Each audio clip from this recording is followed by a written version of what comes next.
We're doing straight up, what are the pros and cons of being a real estate agent?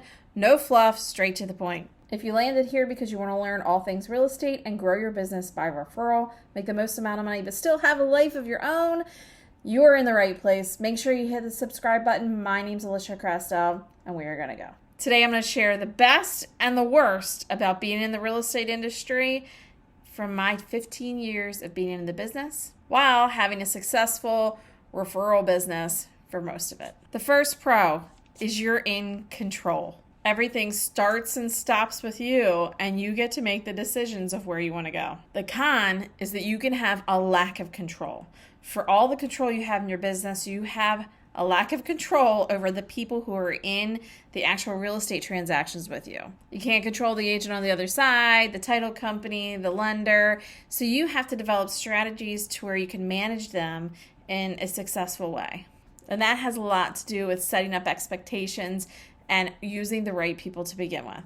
The second pro is the potential. You have so much potential in real estate. When people say you could make $50,000, $100,000, $200,000, $600,000, that is all true, and it's your choice. It is one of the few careers I can think of that literally what you put in, you can get out of. The amount of energy that you spend on it, you are reaping the ROI from that. The second con to that is you have to be self-motivated, and if you're not, your income can go way up, way down. It could be nothing, or it could be through the roof, and that's all on your shoulders. The third pro is the schedule and flexibility that you can have. You can literally work any hours you want to work. That doesn't mean you're going to be sitting in the Bahamas all month and collecting checks, but it means that you can run your life around your business and vice versa, which is a huge pro for me as a mom of 3 and a wife and have multiple businesses. That was has always been a huge pro for me. The third con is that schedule and flexibility can get messed up real quick if you don't have standards and boundaries. Really easy to let real estate slip and take over your life if you haven't had set rules about when you're working, what's acceptable. You could easily ruin all your relationships and all the time you have simply by not paying attention to it. One of the misconceptions with agents is they like to say that they're available 24/7. That isn't always the biggest value to your client. You don't have to be available 24/7. That will run you ragged and actually make you not as good of an agent for your clients. Pro 4 is this business allows you, if you run it right, to pour into the relationships that you care about and like. It is the one industry that I can really think of that gives you free reign to develop those relationships, spend time with people, have lunch with them, appreciate them, and it's all in the name of your business. In a lot of businesses, you're taking away time from those people. This is actually a benefit to your business to keep up with them and to see what's going on in their lives and appreciate them. Huge pro for me. The fourth con on that flip side is that your relationships can really suffer in real estate.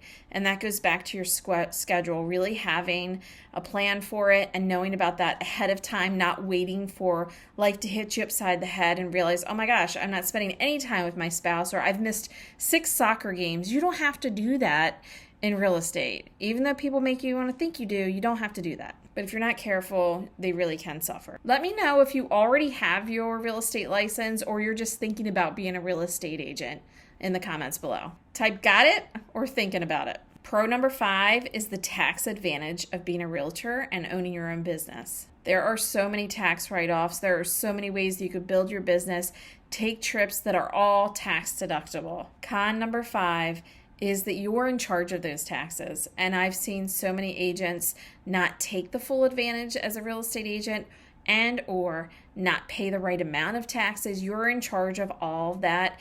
And it's really sad to see when agents have back taxes that they have to pay, and it really puts them in the hole because they weren't prepared for it. It is a huge con, and a lot of people fall, I won't say victim, but just they don't know that they have to be putting taxes away because they've never owned a business before. They've always had a W-2 or been an employee somewhere. Pro 6 is there's no inventory you have to buy. You don't have to buy shirts. You don't have to buy things that you're going to sell. You have to buy equipment that your business runs off of, but your business doesn't run on inventory that you have to pre-purchase. It's all the houses are inventory in that MLS for you to use. Con 6 is There's no inventory.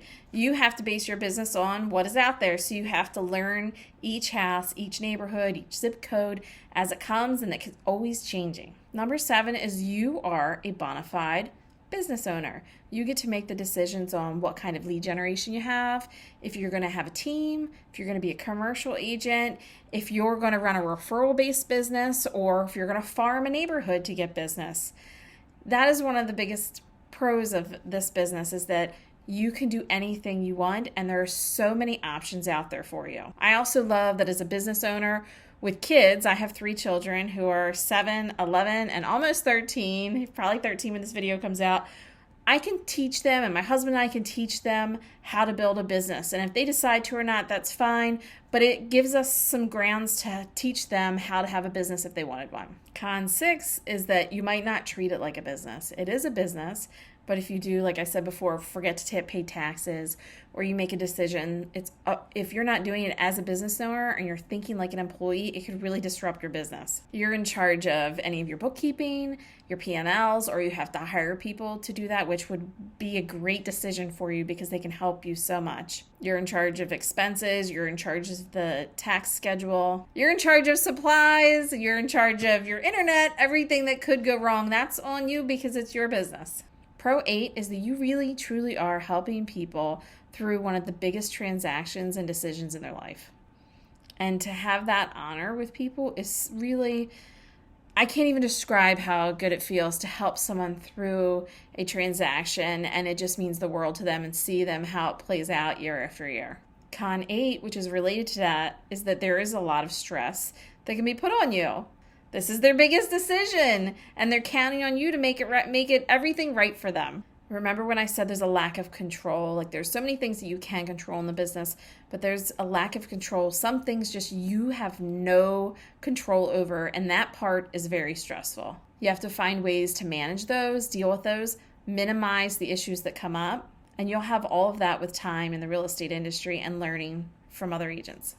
I also highly suggest therapy, not just to manage your own stress, but when you have like a knowledge of therapy and the things that people go through, it helps you understand what some people's trigger points are and just what they go through. It helps you relate to them and be able to understand their point of view when they get stressed out. So therapy is a big thumbs up in my book.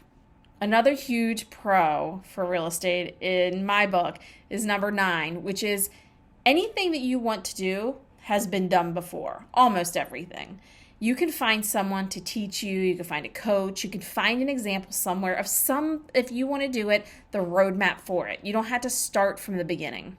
It may not even be in our industry. It could be in another industry that shows you, but I guarantee you there's never been something done that I couldn't find a roadmap for and was able to accelerate my execution of it. Con number 9 is there is some gatekeeping that happens in real estate where agents are like, well, I'm not sharing with you because you would be competition. I work at an EXP and we don't have a lot of that. We're collaborative. So if I help you, it helps the whole business, which helps me with revenue share. Not everyone's like that. You will have great agents, but there is that bit of you comparing yourself to them and you not being able to get information or having to go just a couple more steps to get to the right person because not everyone is going to share. And that's life in general. I'm piggybacking on to the gatekeeping with really diving into the comparison more. Comparison will eat you alive in real estate. And agents like to compare themselves to another agent, but they don't always know their backstory. They don't know how much they're paying for leads. They don't know how many people they have in their team. They don't know any of their expenses or any of their story, yet they're comparing to how good that agent is versus them. That is a surefire way for you to go down the imposter syndrome lane and just feel awful about yourself. And usually when I break it down, when people talk to me about feeling like that, I'm like, okay, well, I can tell you that this is happening here, or like this team is paying for leads.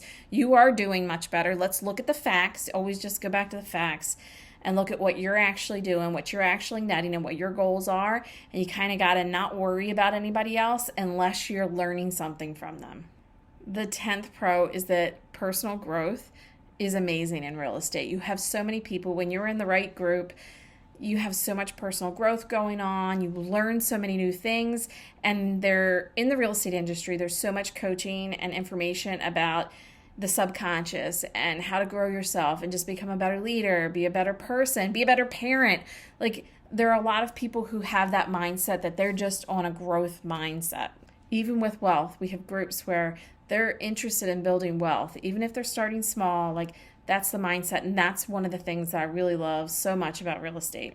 You just have to find the right people and your like crew to help develop with. The only con I can see to the personal growth is that you will outgrow some people, and you may end up cutting out some people in your life when you realize, wow, this person really showed their colors. This isn't who I thought they would be, and I don't think I can have them in my life anymore.